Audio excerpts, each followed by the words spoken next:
CZMA classes में आपका स्वागत है। आज हम प्रायिकता का 13.3 एक्सरसाइज जो हमारी एनसीईआरटी में चल रही है इसमें क्वेश्चन नंबर तीसरा करने जा रहे हैं। तो तीसरा क्वेश्चन ये लिखा है, यह ज्ञात है कि एक महाविद्यालय के छात्रों में से 60% छात्रावास में रहते हैं और 40% छात्रावास में नहीं रहते हैं। इसके बाद में लिखा है पूर्ववर्ती वर्ष के परिणाम सूचित करते हैं कि छात्रावास में रहने वाले छात्रों में से 30% और छात्रावास में न रहने वाले छात्रों में से 20% छात्रों ने ए ग्रेड लिया, ए ग्रेड से पास हुए। वर्ष के अंत में महाविद्यालय के एक छात्र को यादृच्छा चुना गया और यह पाया गया कि उसे ए ग्रेड मिला है। इस बात की क्या प्रायिकता है कि वह छात्र छात्रावास में रहने वाला है। तो यहाँ लिखना पड़ेगा सबसे पहले, माना घटना ई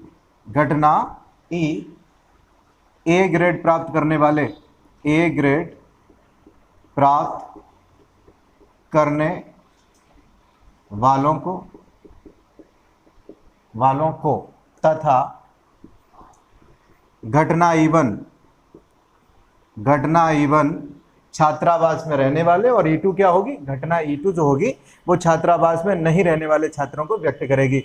घटना ई1 छात्रावास में रहने वाले, छात्रावास मतलब हॉस्टल की बात कर रहे हैं। घटना जो ई1 है छात्रावास में रहने वाले तथा घटना ई2 छात्रावास में ना रहने वालों को व्यक्त करती है, ना रहने वालों को व्यक्त करती है। अब करेंगे क्या, तो यहाँ पे देखेंगे संभावनाएं क्या है। तो P1 क्या होगा, तो P1 छात्रावास में रहने वाले कितने परसेंट है, 60%। 60% का मतलब क्या हुआ, 60% का मतलब होता है अपॉन 100। 1 0 कैंसिल, 2 से आप काटेंगे क्या होगा, 2 3 6 2 5 10। ये आपका P1 आ गया। पॉसिबिलिटीज जो है, जो संभावनाएं हो सकती हैं वो कितनी रही, 3/5 हैं। अब इसके बाद में यहाँ निकालेंगे P2। अब P2 आपका क्या है, छात्रावास में नहीं रहने वालों को दर्शाता है। इसका मतलब आपके कितने 40% हैं। तो 40 बटे आप क्या करेंगे, 100 करेंगे। जब आप इसको क्रॉस करेंगे तो आपका आंसर आएगा 2/5। अब आपको दो और संभावनाएं निकालनी है, P(a/e1) और P(a/e2), और फिर हम लोग लगाएंगे बेच प्रमेय। अब यहाँ आपको निकालना पड़ेगा P(a/e1), ये आपका कितना है, तो ए ग्रेड प्राप्त करने वाला E1 का मतलब क्या है, वो छात्रावास में रहता है। लिखा है छात्रावास में रहने वाले छात्रों में से 30% और छात्रावास में न रहने वाले छात्रों में से 20% छात्रों ने ए ग्रेड प्राप्त किया है। बात हमें बतानी है ए ग्रेड की, और ऐसी हमें बात बतानी है ए ग्रेड की जो ऐसा छात्र हो जो छात्रावास में भी रहता हो और उसने ए ग्रेड प्राप्त किया हो। तो इसकी पॉसिबिलिटीज क्या है, तो A/, जो E1 होगा वो आपका कितना होगा, 30/100। 30/100 का मतलब 3/10। इसके साथ साथ में हम लोग बातचीत करेंगे किसकी, P(a/e2) की। ये कितना रहने वाला है, तो ये छात्रावास में ऐसे छात्र हैं जो छात्रावास में नहीं रहते हैं और जिन्होंने ए ग्रेड प्राप्त किया है। तो A/e2 आपका कितना है, तो ये 20 है, 20%। 20% का मतलब होता है 1/5 होता है। अब आपको लिखना पड़ेगा, क्या लिखना पड़ेगा, ये लिखना पड़ेगा ए ग्रेड और छात्रावास में रहने वाले व्यक्ति की प्रायिकता क्या रहने वाली है, तो आपको बेच प्रमेय यहाँ पे लगाना पड़ेगा। तो हम अब पूरी बात लिख देते हैं। छात्रावास में रहने वाले और ए ग्रेड प्राप्त करने वाले छात्र की प्रायिकता क्या रहेगी, तो आप यहां लिखेंगे बेज प्रमेय से।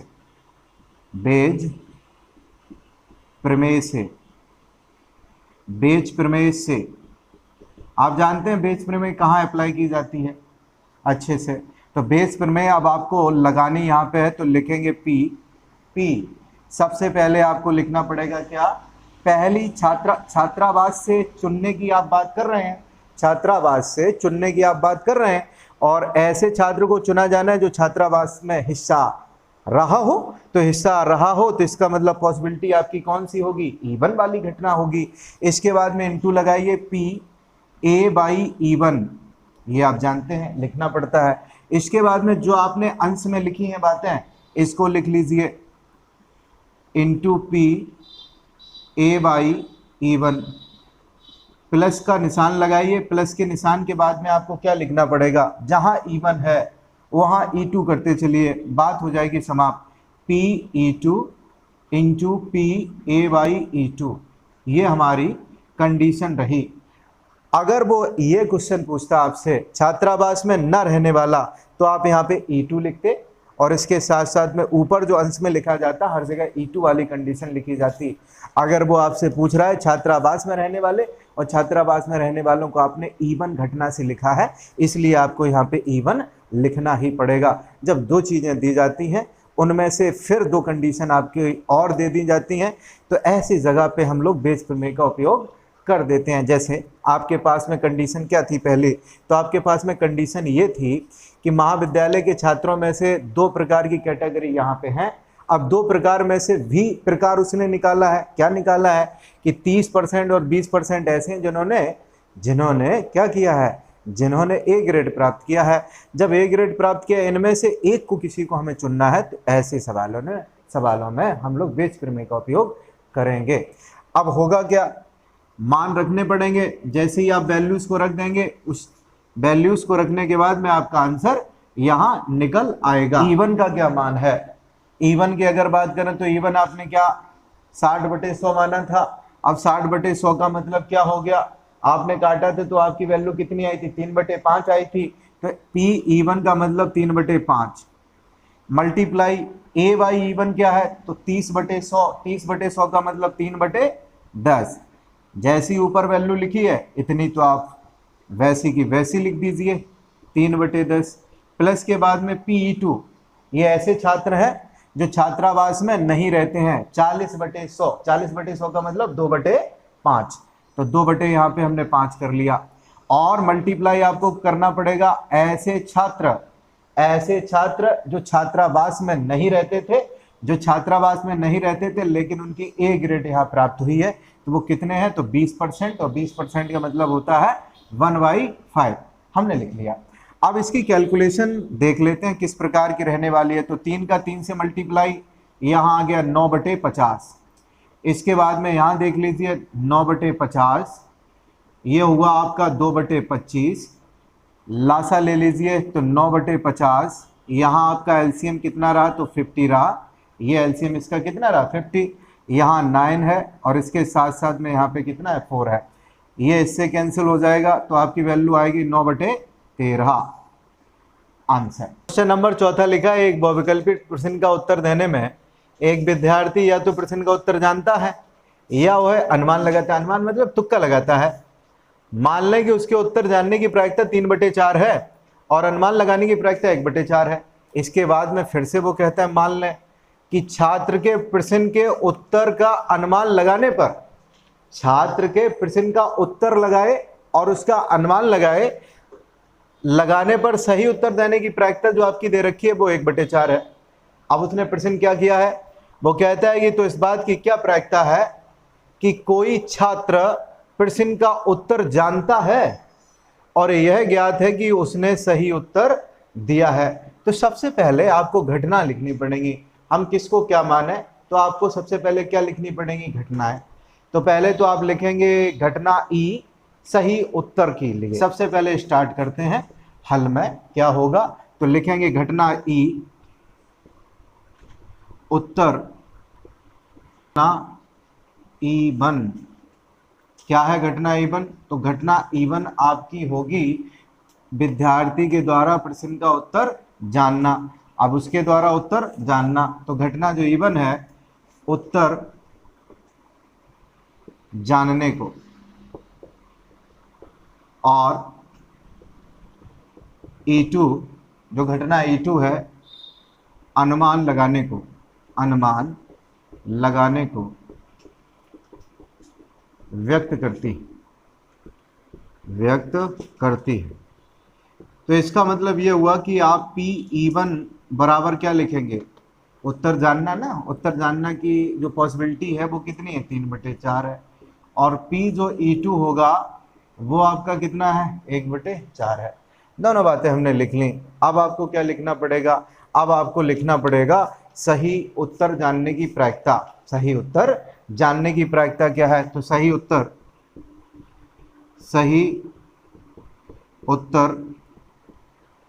जानने की प्रायिकता P E1 इक्वल टू कितना है, 1 है।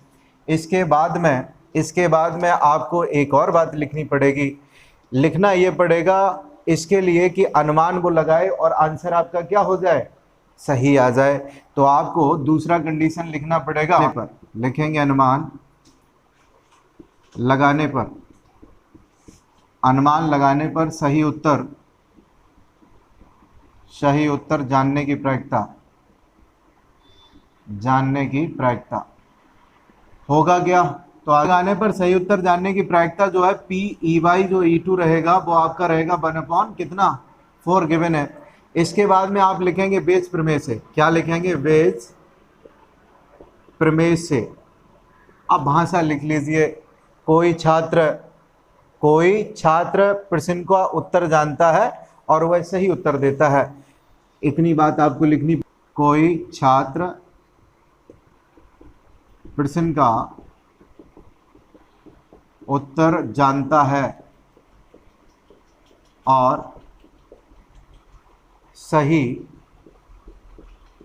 उत्तर देने की प्रायिकता क्या रहेगी, बिल्कुल आसान है। P आपको लिखना पड़ेगा PE, लिख लिया हमने। इसके बाद में PE/E1, इसके बाद में लिखेंगे PE और इंटू PE/E1 प्लस का निशान PE, यहाँ E या E1, तो यहाँ E1 यहाँ E1, यहाँ आपका रहेगा E2 और इसके बाद में PE/E2। इतनी बातें आपको बेस प्रमेय में लिखनी पड़ेंगी। E1 की अगर बात करें तो E1 आपका कितना रहा था, E1 की अगर बात कर लें तो E1 3/4 रहा था, यही तो रहा था 3/4, तो 3/4 लिख दिया। E/E1 क्या है, तो 1 है। P1 3/4 है और 1 हमने यहाँ लिख दिया। E2 की अगर बात करें तो E2 आपका कितना है, 1/4, और E/E2 कितना है, तो ये भी आपका 1/4 है। कैलकुलेशन अब आपको करनी है, कैलकुलेशन रहेगी वो रहेगी 3/4। इसे हल करोगे 3/4 प्लस 1/16 16। एलसीएम लीजिए तो एलसीएम आपका कितना आएगा, 16। 4 चौको 16, मतलब 4 तिये कितना हो गया, 12। 12 प्लस 1 कर लेंगे। यहाँ जो आंसर आपका रहने वाला है 3/4, ये कितना है, तो 13/16। इसको हम अलग कर देते हैं, नहीं तो आप समझ नहीं पाएंगे। 4 चौको क्या हो गया, 16, 4 ऊपर गई, तो 12/13 हमारा मूल आंसर रहेगा। तो स्टार्ट करते हैं। क्वेश्चन नंबर 5वां लिखा है, किसी विशेष रोग के सही निदान के लिए रक्त की जांच 99% असरदार है। कोई भी रोग है और उसकी जांच कराई जाए तो 99% असरदार है। इसका मतलब 1% असरदार वो नहीं है। जब वास्तव में रोगी उस रोग से ग्रस्त होता है किंतु 0.5% बार किसी स्वस्थ व्यक्ति की रक्त जांच करने पर निदान गलत रिपोर्ट देता है। मतलब आपने करवा दिया खून टेस्ट, इसके बाद में इसने रिपोर्ट कैसी दी, गलत दी। आगे लिखता है यानी व्यक्ति को रोग ग्रस्त बतलाता है, गलत रिपोर्ट देगा, स्वस्थ व्यक्ति की गलत रिपोर्ट देगा और कहेगा कि ये व्यक्ति बीमार है। अब आगे लिखा है कि यदि किसी जन समुदाय में 0.1% लोग उस रोग से ग्रस्त हैं जिसकी ये जांच की गई है, तो क्या प्रायिकता है कि कोई यादृच्छा चुना गया व्यक्ति उस रोग से ग्रस्त होगा यदि उसके रक्त की जांच में यह बतलाया जाता है कि उसे यह रोग है। तो सबसे पहले आप लिखेंगे घटनाएं। सबसे पहले आप क्या लिखेंगे, घटनाएं लिखेंगे। तो घटनाएं आपकी क्या होंगी, माना घटना ई जांच सही है, जांच सही है। E1 जो घटना E1 होगी व्यक्ति के रोगी होने को तथा घटना E2 जो E1 है, घटना E2 स्वस्थ व्यक्ति को व्यक्त करती है, स्वस्थ व्यक्ति को व्यक्त करती है। तो आप करेंगे क्या? तो आपको पहला काम ये करना है, सबसे पहले E1 आपको लिखनी है। P(E1) बराबर क्या होगा? तो P(E1) आपने क्या चुना है? व्यक्ति के रोगी होने को। अब रोगी आपके कितने हैं? तो जन समुदाय में 0.1% लोग कैसे हैं? रोग से ग्रसित हैं। इसका मतलब ये हुआ 0.1 और परसेंटेज का मतलब होता है अपॉन 100। 2 0 ये रही तो इसका आंसर होगा 0.001। अब इसके बाद में P2 आपको निकालना पड़ेगा। P2 आप कैसे निकालेंगे? तो एक में से जितने आपके रोगी उनको घटा दीजिए, बाकी के जितने लोग बचेंगे वो सभी कैसे होंगे? स्वस्थ होंगे। तो P2 आपका रहा 0.001, मतलब जब आप इसको घटाएंगे तो आंसर होगा 0.999 ये रहेगा। अब इसके बाद में आपको लिखना पड़ेगा P(E1). वो E(1) क्या रहेगा? जांच पाई जाती है और जांच कराने के बाद में रक्त की जांच कराई जाती है और 99% कैसी असरदार है, यानी कि वो 99% सही रिजल्ट देती है। सही रिजल्ट यानी कि रोगी को रोगी बताएगी और जो निरोगी है उसे निरोगी बताएगी। निकालना है P(E1) ये कितना है? तो 99/100 है। मतलब क्या हुआ? इसका मतलब हुआ 0.99% कैसा है? असरदार है। लिखेंगे यहाँ हिंदी में, रक्त की जांच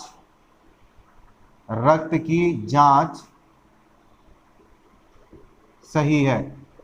रक्त की जांच कैसी है? सही। लिखना पड़ेगा P(E2) ये क्या होगा? तो E जो E2 रहेगा वो है कितना? तो आपको बता देते हैं, किंतु 0.5 जो है, 0.5 बार किसी स्वस्थ व्यक्ति की जांच जो है वो की जाती है और रिपोर्ट कैसी आती है? गलत। यानी कि स्वस्थ व्यक्ति है उसको भी बता देंगे कि आप भी कैसे हैं? बीमार हैं, यानी कि रोगी हैं। तो यहाँ लिखेंगे 0.5/100, 0.00 रहेगा। अब E/E2 है क्या? तो स्वस्थ व्यक्ति के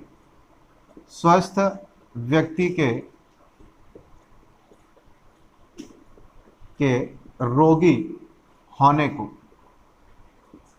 होने को व्यक्त करता है। यहाँ उसने लिखा है कि 0.5 बार जब स्वस्थ व्यक्ति की जांच कराई जाती है तो रिपोर्ट कैसी आती है? गलत। इसलिए जो 0.005 है, इतने परसेंट, इतने चांसेस हैं कि स्वस्थ व्यक्ति के हम ब्लड चेक कराएं और उसकी रिपोर्ट क्या आ जाए? गलत आ जाए। स्वस्थ को क्या कर दे? बीमार कर दे। अब इसके बाद में आपको लगानी पड़ेगी क्या? बेच प्रमेय लगानी पड़ेगी। बेच प्रमेय से हिंदी आप यही लिखेंगे जो यहाँ पे लिखी गई है कि चुना गया व्यक्ति रोग से ग्रस्त होगा यदि उसकी रक्त की जांच कराई जाए। तो आप कुछ नहीं यहाँ लिखेंगे, पूरी भाषा हम नहीं लिख रहे हैं। P(E1) इधर होगा P(E1) इंटू P(E1) प्लस का निशान, आगे क्या होगा? तो P(E2), इसके बाद में P(E2) ये होगा।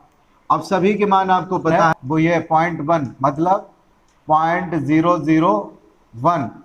P(E1) की अगर बात करें तो इसका जो मान है वो आपका है 0.99, लिख दिया हमने। P(E1) वही रहेगा 0.001। E(1) की अगर बात करें तो 0.99 प्लस P(E2) का जो मान है वो आपका कितना है? P(E2) का मान, P(E2) की अगर बात करें जो है 0.99। अच्छा, P(E2) की अगर बात करें तो यह है 0.99 और इसके बाद में E(2) की अगर बात कर ले तो ये कितना है? तो ये आपका मान है 0.005। अब कैलकुलेशन आप कर लेंगे, हमें बताने की आवश्यकता है नहीं, बस थोड़ा बता देते हैं। 1 2 3 4 और 5 दशमलव के पॉइंट आएंगे। कितना लिखना पड़ेगा? 2 3 4 1 5, ये हो गया। इसके बाद में अपॉन की अगर बात करें तो यही आपको फिर से लिखना पड़ेगा। मल्टीप्लाई आप करवाएंगे तो देख लीजिए 3 इधर अंक है 3 इधर अंक है तो 6 अंक तो होने चाहिए। 9 पना 45 की 5, 4 लगा हासिल, 9 पना 45, 45 और कितना 4, कितना हुआ आप जानते हैं 49 हुआ।